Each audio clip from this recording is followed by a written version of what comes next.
Hi friends, welcome back. भैया 1 trillion के पार खजाना जा रहा भारत का। चलो वीडियो शुरू करते हैं।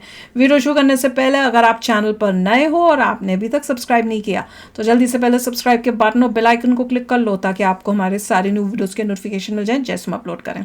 अगर आपको वीडियो पसंद आता है प्लीज लाइक एंड शेयर। चलिए शुरू करते हैं। तो दोस्तों, आज एक ऐसी खबर निकलकर सामने आई है जिसे देखने के बाद चीन के आम नागरिक ये बात कह रहे हैं कि काश हमने 2016 में डोकलाम और उसके 4 साल के बाद गलवान ना किया होता, क्योंकि हमने एक ऐसे सोए हुए शेर को जगा दिया है जो सोया रहता तो ही बेहतर था। और देखा जाए तो चीन के आम नागरिक सोशल मीडिया पर जो ये बात लिख रहे हैं ना, ये 100% सही है, क्योंकि आप खुद देख लीजिए 2016 तक आपने कभी सुना था कि भारत ये कह रहा हो कहीं पर कि हम चीन को पछाड़ देंगे, चीन को हरा देंगे या फिर चीनी कंपनियों को बैन कर देंगे? नहीं, कभी भी नहीं सुना था। उल्टा ये कहा जाता था कि हम चीन के साथ कोऑपरेशन करेंगे और चीन के साथ मैन्युफैक्चरिंग करेंगे, चीन के साथ हर मामले में साथ मिलकर आगे बढ़ेंगे। क्यों बढ़ेंगे? हमारा अक्साई चीन लेके बैठा हुआ। 2016 में डोकलाम, उसके बाद गलवान करवाकर भारत को ये बात करने पर मजबूर कर दिया कि चीन के साथ कंपटीशन करो, चीन को हर मामले में हराओ,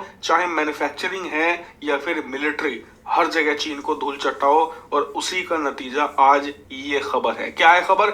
आप अपने स्क्रीन पर खुद देख लीजिए।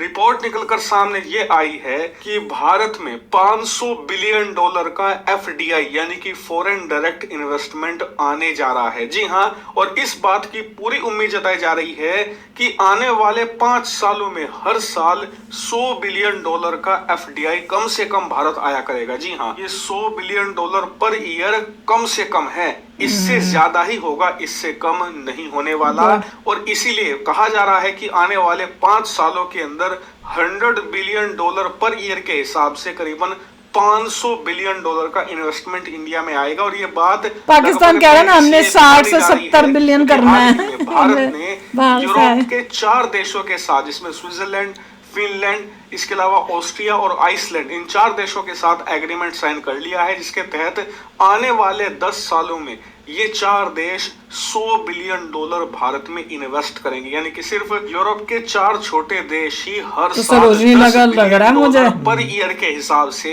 $100 बिलियन इन्वेस्ट करेंगे आने वाले 10 सालों में।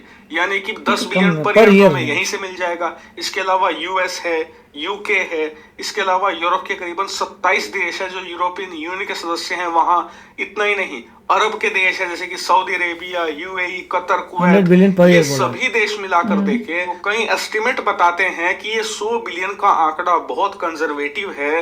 आंकड़ा इससे कहीं ज्यादा ऊपर जाने की पूरी संभावना है। लेकिन अगर हम इस 100 बिलियन के आंकड़े को ही मानकर चलें तो अब इस बात की संभावनाएं भी जागृत हो गई हैं कि आने वाले 4 सालों के अंदर ही भारत का जो खजाना है वो भी $1 ट्रिलियन के पार जा सकता है। क्योंकि इस वक्त भारत का टोटल विदेशी मुद्रा भंडार यानी कि जो टोटल खजाना है वो $645 बिलियन पर खड़ा है। यानी कि हमें सिर्फ $350 बिलियन और चाहिए $1 ट्रिलियन का मार्क छूने के लिए। ऐसे में इस FDI की मदद से ये आंकड़ा हम मुश्किल से 3 से लेकर 4 सालों में छू सकते हैं। क्योंकि जो FDI होता है, इसका मतलब ये है कि विदेश में बैठा कोई निवेशक भारत में पैसा लगाना चाहता है, भारतीय स्टॉक मार्केट में। ऐसे में वो अपने देश की करेंसी यानी कि अमेरिकी डॉलर, चाइना काउंटर कर लेंगे तो 50 साल जैसी जो बहुमूल्य मुद्राएं होती हैं वो देता है भारतीय सरकार को। भारतीय सरकार उस विदेशी मुद्रा को अपने खजाने में डाल देती है, उसके बदले में उस विदेशी व्यक्ति को भारतीय रुपया दे देती है। उस भारतीय रुपये को लेकर वो व्यक्ति किसी भी भारतीय कंपनी को दे सकता है या फिर स्टॉक मार्केट में इन्वेस्ट कर सकता है। यानी कि देखा जाए तो FDI से सीधा सीधा फायदा मिलता है भारतीय खजाने को। लेकिन का सवाल होगा कि भारतीय खजाने को हम $1 ट्रिलियन तक ही क्यों लेकर जाना चाहते हैं? तो इसके पीछे कारण ये है कि जिस दिन भारतीय खजाना $1 ट्रिलियन हो जाएगा उस दिन वो दुनिया का दूसरा सबसे बड़ा खजाना होगा। जी हाँ, इस वक्त सबसे बड़ा विदेशी मुद्रा भंडार चीन के पास है, करीबन $3 ट्रिलियन का। हालांकि वो तेजी से घट रहा है, हर महीने वो करीबन 20 से लेकर 25 बिलियन डॉलर गिर रहा है। इसके अलावा चीन से जो विदेशी निवेशक है वो अपना FDI निकाल रहे हैं और जो उसका एक्सपोर्ट है वो भी गिर रहा है, जिस कारण से उसका खजाना आने वाले समय में और गिरेगा, यानी कि 3 ट्रिलियन तक वो नहीं रहने वाला।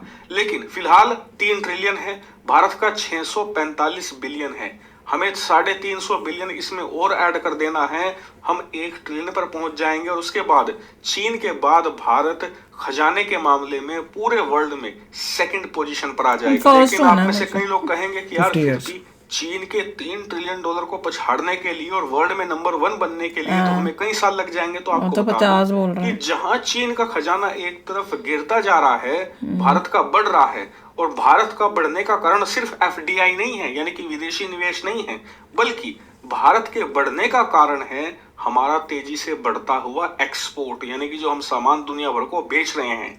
यानी कि एक तरफ तो FDI हमारे खजाने में जुड़ रहा है, दूसरी तरफ से जो हम एक्सपोर्ट से विदेशी मुद्रा कमा रहे हैं वो खजाने में जा रही है, और तीसरी तरफ से जो विदेश में रहने वाले भारतीय हैं वो भारत में पैसा कमाकर भेज रहे हैं विदेशी मुद्रा के रूप में, वहां से हमारा खजाना बढ़ रहा है। तो इसीलिए भारतीय खजाने के पास बहुत अच्छा चांस है कि आने वाले 10 से लेकर 12 सालों में हम चीन को पछाड़ सकें। लेकिन इसी के साथ आपको एक बात ये भी ध्यान रखनी होगी कि FDI बढ़ने से सिर्फ हमारे खजाने को फायदा नहीं होता, हमारी अर्थव्यवस्था और आम जनता को भी फायदा होता है। कैसे? दरअसल जब विदेशी निवेश आता है तो जो छोटी छोटी कंपनियां होती हैं इन्हें पैसा मिलता है, इस पैसे का इस्तेमाल ये अपने आप को बड़ा करने में करती हैं। यानी कि अगर किसी के पास एक फैक्ट्री है तो ये 4 और लगाती हैं उस पैसे से, जिससे कि जो आम नागरिक हैं उन्हें नौकरियां मिलती हैं। इतना ही नहीं, जब छोटी कंपनियां बड़ी होती हैं तो उससे अर्थव्यवस्था और जो GDP ग्रोथ है वो भी तेज हो जाती है, ऑटोमेटिकली अर्थव्यवस्था का साइज बढ़ता है। यानी कि ओवरऑल देखें तो जो FDI है, फॉरेन डायरेक्ट इन्वेस्टमेंट है, इसका जो बेनिफिट है वो देश के हर एक कोने तक, हर एक व्यक्ति तक डायरेक्ट या इनडायरेक्ट तरीके से पहुंचता है। इसीलिए भारत अगर हर साल 100 बिलियन डॉलर का FDI अट्रैक्ट कर पाता है अपनी तरफ, तो ये भारतीय इतिहास की सबसे बड़ी उपलब्धि के तौर पर गिना जाएगा। हालांकि इस मामले पर मैं आपको लगातार अपडेट देता हूं कि हर महीने कितना FDI आता है, इसीलिए चैनल को सब्सक्राइब कर। गुड न्यूज़ है, बहुत ही गुड न्यूज़ है। और ये चाइना से तो सब कंपनियां हटेंगी और फायदा मिलेगा भारत को।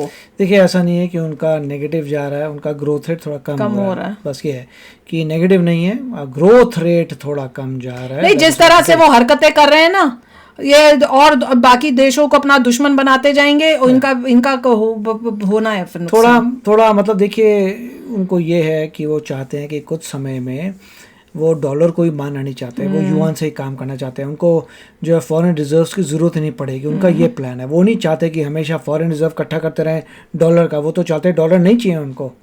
तो वो ऐसा कंट्रोल कर रहे हैं हर जगह जगह, इतना ट्रेड करें कि इवेंचुअली ये होगा कि उनका प्लान ये है कि युआन भी एक्सेप्ट होगा, डॉलर भी एक्सेप्ट होगा, वो लोग वो चाहते हैं। और अभी 3.5 ट्रिलियन है, इट इज़ क्वाइट लॉट। हमारा आधा ट्रिलियन है, 3.5 ट्रिलियन आपने कैच करना है, ये भी फोरकास्ट है। अभी तो ये गोल बना है आपका।